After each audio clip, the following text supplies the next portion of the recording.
Olá, Frontcasters!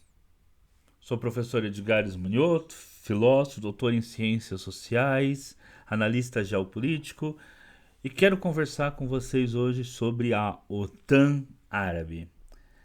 Será que existe alguma possibilidade disso ser mais do que retórica? Disso realmente sair do papel?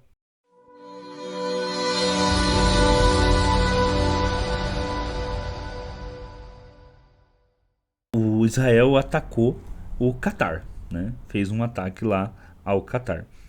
E isso deixou os outros países árabes e também islâmicos, né, muito, muito mesmo preocupados e parece que começaram a se movimentar. Né? Lembrando que árabe não é sinônimo de islâmico, tá bom? Existem países árabes, a maioria são sim islâmicos, mas existem diversos países que não são árabes e que são islâmicos. Há exemplo, por exemplo, do próprio Paquistão, do Irã, que são persas, não são árabes, ou de países como a Indonésia, tá bom? Só para a gente aqui é, deixar bastante claro os conceitos. Então houve uma reunião em Doha, né, uma cúpula árabe islâmica, né, países árabes e também países islâmicos, e essa cúpula, né, árabe islâmica, ela foi feita justamente, né, pela Liga dos Estados dos Árabes e pela Organização para a Cooperação Islâmica. Então, duas organizações. A primeira tem os Estados Árabes apenas, como eu já disse, e a segunda também países islâmicos para além dos Estados Árabes, como, por exemplo, o Paquistão, o Irã, outros países islâmicos. Né? Os países ali presentes condenaram veemente o ataque ao Catar. Né? Então, vários países ali condenaram o ataque ao Catar. Por exemplo, o presidente do Irã, Massoud Pezeshkian, né, condenou veemente esse ataque. E logicamente que eles iriam condenar, até porque faz apenas alguns meses que eles mesmos sofreram um intenso ataque, né, de Israel, né, e resistiram a esse ataque. Né. Foi o primeiro país muçulmano ali, no caso, que demonstrou ter capacidade de travar de uma guerra, né, ainda que não diretamente com tropas, mas uma guerra aeroespacial ali, usando drones e foguetes, no caso deles, enquanto Israel usava foguetes, drones e caças, e teve o apoio dos Estados Unidos, mas eles foram capazes, então, de resistir a um ataque maciço israelense barra americano, né, foram o primeiro país a conseguir fazer isso da região e sobreviver, né, a um ataque maciço como esse. O próprio emir do Catar, né, que participou da reunião, ele diz o seguinte, que foi um ataque traiçoeiro, já que os agentes do grupo Hamas, líderes políticos do grupo Hamas que estavam ali justamente porque eles estavam intermediando, né, uma proposta de paz, uma possível proposta de paz, e eles só estavam ali porque participavam dessa possível proposta de paz que tinha também a intermediação dos Estados Unidos. Né? Então, não é, então eles se ofereceram para fazer essa intermediação e foram atacados, né? Justamente quando estavam, né, fazendo essa intermediação. Né? Também condenou o ataque ao Catar o rei da Jordânia, Abdullah II. Esse é o mais impressionante, tá? Levando em consideração que a Jordânia ali permite, inclusive, que Israel ajuda Israel a localizar alvos por exemplo, de foguetes que passam por cima da Jordânia. O Israel passa com seus aviões por cima da Jordânia, tudo mais. Então esse é bastante sintomático o rei da Jordânia tomar alguma posição, né, nesse caso. E ele disse o seguinte, que o ataque a Doha demonstra que a agressão israelense não tem limites e se exige que a Liga Árabe e a OIC desenvolvam novas medidas para combater a sua política agressiva. Outro, né, estado e outro líder político bastante importante muçulmano, que também não é árabe, né, e que também deu declarações bastante fortes, foi o Erdogan, né, da Turquia, que pediu a intensificação de sanções contra Israel. Lembrando que esse ataque ao Catar, em determinado momento, Israel pensou em atacar agentes do Hamas dentro da Turquia. Tá? Mas aí eles desistiram. Provavelmente porque atacar dentro da Turquia seria atacar um país da OTAN. Isso geraria uma crise bastante complicada. E também porque a Turquia, dos países ali, é o que tem a maior chance de se defender. A Turquia, porque se o Irã conseguiu se defender contra uma guerra contra Israel, a Turquia tem mais possibilidades ainda, já que a Turquia, tá, é um país que tem uma força armada e um poderio bélico, inclusive, superior ao do próprio Irã, né? E está perto de Israel. Até porque os turcos eles estão no norte da Síria, enquanto os israelenses estão no sul da Síria. Então poderia transformar a própria Síria num campo de batalha entre turcos e israelenses. Aí sim poderia ter uma guerra bastante complicada para Israel, né? Porque a Turquia é um país bastante poderoso militar e economicamente. Também condenou o ataque o presidente interino da Síria, que inclusive lembrou que mesmo com a troca de governo na Síria, né, com a queda do Assad, Israel continua atacando dentro do território sírio, né? Então ele lembrou essa questão, né? E aí esses países falaram, né, que tinha chegado um momento, né, o presidente do Egito também, o que é raro também, né, lembrando-se em consideração que o Egito é um país bastante ligado aos Estados Unidos, ele diz o seguinte, abre aspas, que chegou o momento de desenvolver um mecanismo árabe-islâmico para combater as ameaças na área de segurança, política e economia. Então, você teve então essa reunião da cúpula em árabe, né, e islâmica, né, que reuniu aí tanto a Liga dos Estados Árabes quanto a Organização para a Cooperação Islâmica, condenando os ataques israelenses ao Catar e clamando por uma maior aliança a esses países, né? Se isso vai acontecer ou não, aí já é algo que a gente vai então ver se realmente vai se desenvolver para uma política mais efetiva ou se vai ficar só no discurso, tá? Talvez o ataque israelense ao Catar tenha sido algo que os israelenses não tenham premeditado as consequências reais geopolíticas desse ataque, né? Porque você tá aí lidando com um país que não está diretamente envolvido ao conflito, que não tem uma política mais agressiva em relação a Israel como era o Irã.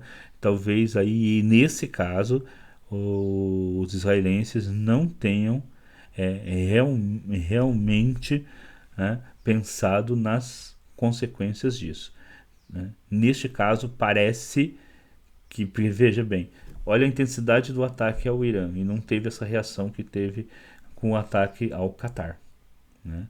Então parece que nesse momento parece que Israel parece ter perdido a medida da coisa ao fazer um ataque dentro de um país, né, que não tem animosidade com os israelenses, né, que estavam ali justamente chefiando uma tentativa de paz. Então, parece que as coisas estão passaram um pouco do aceitável para esses países. Bom, uma outra notícia que eu acho que emenda com essa é que o Paquistão propôs a criação de uma OTAN islâmica, né, dizendo que cada vez mais os países islâmicos têm sido agredidos pela OTAN, né, pelos Estados Unidos, mas que os Estados Unidos, na verdade, representam todo o poder da OTAN, e isso demonstra, né, e também reclamou, né, dos ataques sucessivos de Israel contra Catar, Síria, Iraque, Iêmen, né, a guerra de agressão ao Irã, né, e que você tem essas políticas de ataque de Israel a países ali da região, e que com o apoio dos Estados Unidos, e o apoio dos Estados Unidos é apoio da OTAN, e que por isso deveria se criar uma OTAN islâmica, uma frente unificada para que eles se protegessem de crescente hostilidade externa.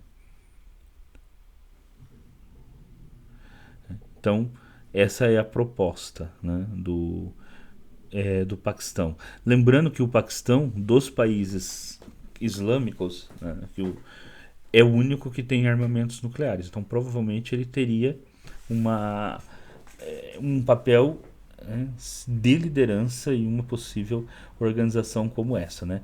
É, caso uma organização com essas saísse do papel, né, os países mais poderosos ali que teriam então a, que, que seriam os principais membros ali seria o Paquistão por ser o país com força nuclear, o Irã, né, devido à sua capacidade, território, né, sua capacidade principalmente de fabricação de mísseis e drones, a própria Turquia, né, mas a Turquia aí teria que sair da outra OTAN, então não sei como isso poderia ocorrer.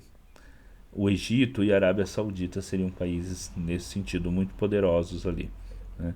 Se isso vai ocorrer ou não, olha, eu acho que é muito pouco provável. Penso eu que é muito pouco provável.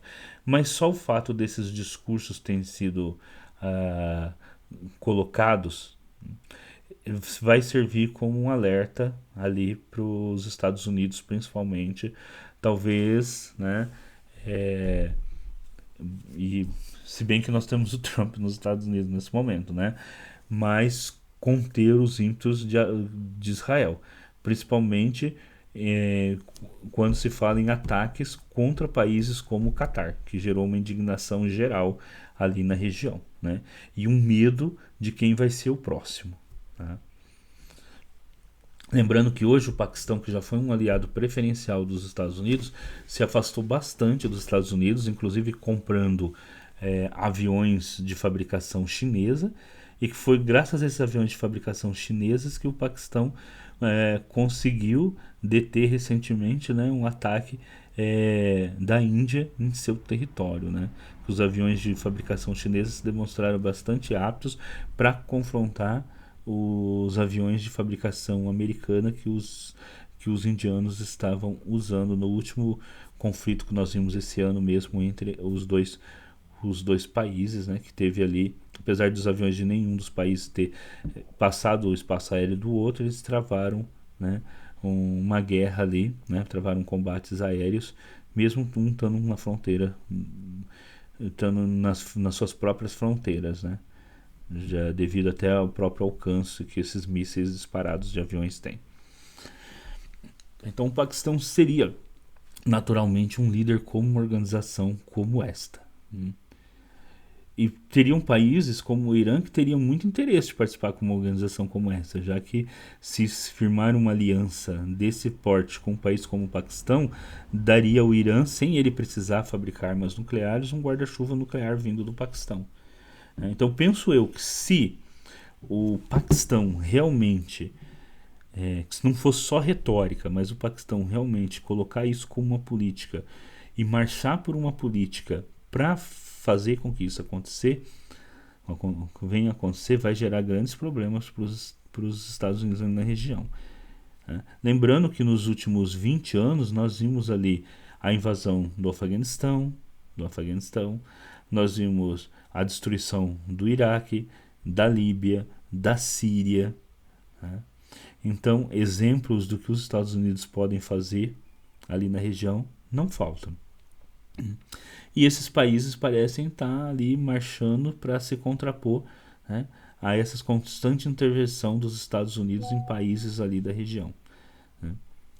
Eu digo mais, né, nós aqui na América do Sul tínhamos que pensar também em uma organização semelhante. Né. Já se teve aí em determinado momento um conselho, né, reunindo os chefes dos ministérios da defesa, né, dos países sul-americanos, mas eu penso que aqui na América do Sul a gente precisaria marchar para algo semelhante, né? Uma organização da América do Sul. Você tem o CELAC, mas ele é muito mais econômico. Mas você precisava marchar para uma organização semelhante aqui na América do Sul que reunisse, né, o Brasil e outros países também numa aliança militar, porque o mundo está cada vez mais perigoso, né? E ter aliados, né, e organizações aliadas vão fazer a diferença, né? Os Estados Unidos hoje, grande parte do poder dele não é só porque lógico, os Estados Unidos tem um poder militar incrível e tudo mais, mas é porque ele também, né, tem ao seu lado a OTAN. E lembrando que em qualquer conflito, o que vale mais para os Estados Unidos é a OTAN. Lembra das Malvinas? Né? A Argentina, o Chile, o Brasil e os Estados Unidos tinham uma aliança militar chamada TIAR, no qual um tinha que defender o outro em caso de um ataque de um agente externo ao continente americano. A Argentina foi travar uma guerra com a Inglaterra, e de que lado os Estados Unidos ficou? Os Estados Unidos forneceu, né, imagens de satélite, tudo que a Inglaterra precisava para vencer os argentinos. O pouco apoio que os argentinos tiveram veio justamente da União Soviética. Então, quando qualquer país de qualquer outra região do mundo entrar em conflito com qualquer país da OTAN, o que vai valer para os Estados Unidos não é América para os americanos, não é acordos feitos com o Brasil, com a Argentina, seja lá com o que for, é sempre a OTAN que vai prevalecer para eles. Por isso que nós temos que criar alternativas nossas. Os países muçulmanos parecem que estão querendo fazer isso, e no caso da América do Sul e da América Latina, a gente também deveria criar uma alternativa de uma aliança militar nossa, né? Não adianta ter OEA aí, porque frente a qualquer tipo de ataque que venha de um país da OTAN, os Estados Unidos sempre vai estar do lado da OTAN, tenho certeza disso. Então é isso, pessoal. Até o próximo vídeo aqui no Frontcast. Você já se inscreveu no canal? Não? Tá esperando o quê? Se inscreve aí no canal. Deu joinha? Aí com certeza, eu tenho certeza que você já deu joinha. Apertou o sininho? Então vai lá, aperta o sininho. Comenta no vídeo. E tem uma flechinha meia torta aí. Se você apertar ela, você consegue distribuir esse vídeo para os seus grupos do WhatsApp, Telegram. Vai lá, a gente conta com vocês. Pessoal, até o próximo vídeo aqui no Frontcast.